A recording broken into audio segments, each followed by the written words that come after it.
They called humanity weak, but they forgot what Deathworlders are made of. HFY Sci-Fi. Prologue. The mockery of humanity. The Galactic Federation stretched across the stars, a seemingly eternal coalition of elder and younger species, united under treaties, trade, and war. Yet within the shining halls of its capital on Avarice Prime, arrogance festered among the ruling species. Karl's words caught on the wind.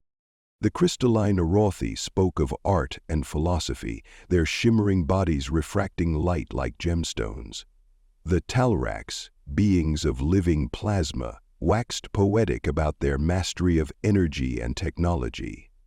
And the Zhen'tar Dominion, a calculating insectoid race of black carapaces and red glowing eyes, wove webs of politics and conquest across star systems. In their eyes, humanity, Earth's Deathworlders, were little more than an oddity. Humans hailed from a Class 12 Deathworld, a place of volcanic storms, deadly predators, and wild extremes of climate. They were survivors, but that was all. Primitive and fragile, unrefined by galactic standards. They are nothing but a desperate species clinging to relevance, Chancellor Zyvor of the Zhen'tar sneered one day in open assembly. Pests that scuttle through the cracks of our Federation. The president was pretty sure Anna had the best of it. Humans paid no heed to the insults. The people of Earth, forever underestimated, learned long ago that survival was its own defiance. But arrogance is a blindfold. When the Zhen'tar fleet descended on Vesper 9, humanity's outermost colony, the Dominion believed it would be another quick victory, another world burned into submission.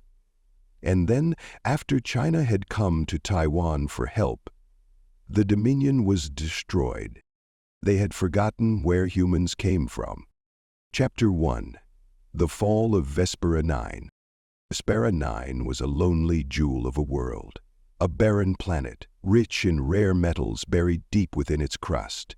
It had taken decades to terraform its air and carve out sprawling mines and refineries across its rugged surface. Commander Raina Voss stood at the observation deck of Vespera Station, the colony's main hub. Beyond the thick glass, the pale horizon stretched into darkness, broken only by the silhouette of distant mountains and the mining rigs glinting in artificial light. "Activity?" she asked sharply. Her second-in-command, Lieutenant Mark Harris, checked the scanners. "Nothing yet, ma'am," Harris said, though his voice was tight. "Fleet Command warned us to stay alert after the last disappearances in Thalos Reach. Whatever's hitting these colonies, it's big." Raina's gut told her it wasn't pirates. "Keep all units on high readiness," she ordered. "They'll come for us eventually." He jumped in. She was right. When the Zhen'tar arrived, they did so with terrifying speed. 50 warships dropped out of hyperspace in perfect formation, black hulls gleaming under Vespera's pale sun. The Zhen'tar fleet commander, a scarred admiral named Karishtar, saw Vespera as little more than another insignificant conquest. "Begin planetary assault," Karishtar hissed. Orbital bombardment began with a ferocity that turned the colony's outlying zones into ash. Great lances of plasma struck the ground, carving craters miles wide. Dropships followed, descending like dark rain upon the surface. Out poured the Zhen'tar warriors, tall and monstrous with segmented limbs, their energy weapons shrieking as they fired into panicked human defenders. Raina and her soldiers fought back with everything they had. Railguns thundered, grenades exploded, and firefights erupted across the colony's sprawling mining fields. Humans were outnumbered 10-1, but Deathworlders didn't crumble. "Hold the refinery gate!" Raina shouted into her comms as plasma blasts detonated around her. Dust choked the air, mingling with the screams of the wounded. Her rifle barked, each shot slamming into the armored carapaces of Zhen'tar warriors, shattering their shells. From the horizon, two towering Zhen'tar walkers approached, their cannons glowing as they charged. "Anti-armor teams, take them down," Reyna ordered. Rockets streaked across the battlefield, striking one walker in its central joint. It crumbled with a shuddering roar, but the second continued its advance. Harris stumbled beside her, panting, blood smeared across his face. "They're overwhelming us, Commander." Reyna's jaw clenched. "Then we make them bleed for every inch." The fight dragged into the night, but Vespera 9 was falling. As Zhen'tar war banners rose over the refinery complexes and the colony's walls crumbled, Reyna led a final retreat into the mountains. Her team was battered and bloodied, but not broken. "Is the message out?" she asked Harris as they reached the edge of a rocky outcrop. "Signal's been sent. Earth knows." Reyna looked up at the sky where the black silhouettes of Zhen'tar warships loomed like predators. "Then we wait," she whispered, "and when Earth comes, they'll regret this." Chapter 2: Earth's Answer. The attack on Vespera 9 sent shockwaves across human space. On Earth, the footage of burning settlements and slaughtered colonists played on every screen. Millions watch as Zhen'tar forces raised their banners, their message clear. Humanity was weak. In Luna Command, deep beneath the surface of Earth's moon, President Evelyn Hayes met with her top military brass. "They didn't just attack a colony," Admiral Colethorne said, slamming a fist onto the table. "They spat in our faces. They think we're nothing." "They're about to learn otherwise," Hayes replied, her voice cold. "Prepare the fleet." Earth's response came not as panic, but resolve. The Terran Navy, forged through centuries of hardship, was a weapon waiting to be unleashed.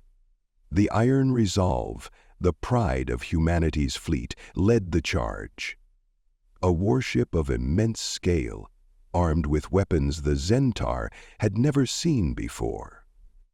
The Terran Navy came out for protection, backed by the Zhen'tar cruisers. Human soldiers, gritty, determined, and angry, rallied to the call. Volunteers flooded recruitment centers, engineers worked day and night to prepare the ships, and pilots sharpened their skills in the simulators. Humanity would not wait for permission. The Zhen'tar had drawn first blood, and now humanity would remind the galaxy what Deathworlders were made of. The fleet departed Earth with a single message broadcast to every star system. "We are coming." Chapter 3: The Battle for Vespera. The Terran fleet emerged from hyperspace above Vespera 9, a coordinated wall of steel and fire. Zhen'tar warships scrambled to intercept them, but they were unprepared for the ferocity of Earth's counterattack. The Iron Resolve opened fire first, its main railgun launching a slug the size of a skyscraper. It struck the Zhen'tar flagship, Kareshtar's Glory, shattering its shields and punching through its hull in a fiery explosion. Terran frigates and destroyers swarmed the enemy, their railguns and missile pods overwhelming Zhen'tar defenses. Human fighters darted through the chaos, their pilots maneuvering with deadly precision as they targeted enemy engines and weapons arrays. On the ground, Reyna Voss and her team watched as streaks of fire lit up the night sky. "They're here," she whispered, tears in her eyes. From orbit, Terran drop pods rained down like meteors, delivering human soldiers to the surface. Reyna rallied her battered survivors as the reinforcements arrived. Together, they struck back. "Push them out!" Reyna roared as her forces stormed the refinery, human rifles blazing against Zhen'tar positions. The invaders, shaken and leaderless, began to retreat under the relentless assault. In orbit, the last of the Zhen'tar ships fell, their hulls breaking apart under human firepower. As the Iron Resolve fired its final salvo, Admiral Thorne's voice echoed across the comm. "Humanity doesn't kneel." Epilogue: Deathworlders' Legacy. When the battle ended, Vespera 9 was scarred but free. The Terran flag flew once more over its battered ground, a symbol of humanity's defiance. The Galactic Federation watched in stunned silence. The Zhen'tar Dominion, once so confident in its strength, had been humbled. Across the stars, whispers spread of the Deathworlders, of a species that turned hardship into strength and defeat into vengeance. In the halls of power on Avarice Prime, the elder races no longer mocked humanity. They feared them.